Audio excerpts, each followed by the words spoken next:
আসসালামু আলাইকুম। প্রত্যেকদিন তেল মশলাযুক্ত খাবার খেতে খেতে অতিষ্ঠ হয়ে পড়েছেন?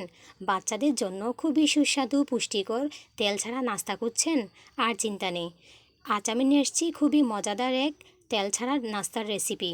এই রেসিপিটা করার জন্য প্রথমেই নিয়ে নিয়েছি 1 কাপ পরিমাণ আটা। আপনারা চাইলে আটার পরিবর্তে ময়দাও দিতে পারেন। এবার এখানে অ্যাড করছি 1 চা চামচ পরিমাণ শুকনো চালের গুঁড়া। অবশ্যই শুকনো চালের গুঁড়া অ্যাড করার চেষ্টা করবেন। এবার দিয়ে দিচ্ছি অল্প পরিমাণ লবণ। এবার হালকা একটু মিষ্টি করার জন্য এই নাস্তাতে আমি অ্যাড করছি 2 চা চামচ পরিমাণ চিনি। 2 চা চামচ পরিমাণ দিলেই হবে, অনেক ভালো একটা টেস্ট চলে আসবে। এবার আমি সবগুলো উপকরণ খুব ভালোভাবে মিশিয়ে নিব, যাতে কোনো ধরনের দানা অংশ না থাকে। হ্যান্ডউইচের সাহায্যে খুব ভালোভাবে মিশিয়ে নেবেন। আপনারা চাইলে কোনো একটি কাঁটা চামচের সাহায্যেও মিশিয়ে নিতে পারেন। একটু সময় নিয়ে মেশানোর পর এবার আমি এখানে অ্যাড করছি 1/2 চামচ পরিমাণ বেকিং সোডা।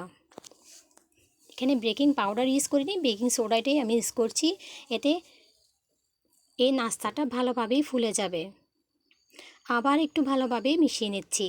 অনেক সহজ একটা রেসিপি, মাত্র 10 মিনিটের মধ্যে একদম তেল ইউজ না করে আপনারা বাসায় এটা তৈরি করে নিতে পারবেন।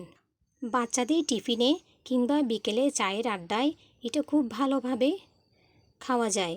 বাচ্চারা কিন্তু খুব মজা করে খেয়ে নেবে। যেহেতু অনেক বেশি স্বাস্থ্যকর, তাই অল্পতেই তাদের পেটটা ভরে যাবে এবং খেতে কিন্তু অনেক বেশি ভালো লাগবে। সাথে দিয়ে দিচ্ছি 2 চা চামচ পরিমাণ নারকেল পিউরি। আপনারা চাইলে ছোট ছোট কুচি করে রাখা নারকেলই ইউজ করতে পারেন, এতে আরও বেশি মজা হবে। ভালোভাবেই সবটা মিশিয়ে নিচ্ছি। এবারে আমি একটি সুন্দর পেস্ট তৈরি করে নিব।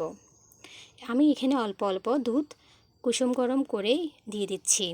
ভালোভাবে মেশাতে হবে। বেশি পাতলা কিংবা বেশি ঘন করা যাবে না, মিডিয়াম সাইজের একটি পেস্ট তৈরি করে নিতে হবে। তাই আমি প্রথম দিক দিয়ে অল্প অল্প দুধ দিয়ে এই সুন্দর একটি পিঠার পেস্ট তৈরি করে নিচ্ছি।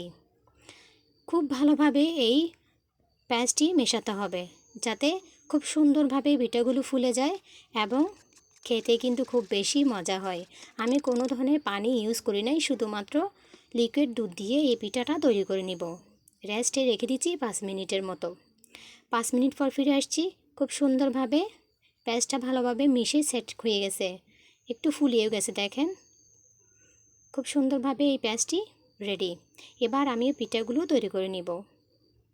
অবশ্যই বাসায় একবার ট্রাই করে নেবেন, দেখবেন পিঠাগুলো খেতে অনেক মজার হয়। চুলায় প্যান বসিয়ে দিয়ে খুব ভালোভাবে গরম করে নিয়েছি। যেহেতু আমি তেল ছাড়া পিঠাগুলো তৈরি করব, তাই দিয়ে দিচ্ছি অল্প পরিমাণ বাটার। মোটামুটি সবগুলো পিঠা বানাতে আমার 1/2 চামচের মতো বাটারই প্রয়োজন হয়েছে। বাটারটা ইউজ করার কারণে এই পিঠাগুলো কিন্তু খেতে অনেক মজাই হয়েছে, খুবই সুগন্ধযুক্ত। এবার আমি 1 চামচ পরিমাণ দিয়ে দিচ্ছি পেস্ট।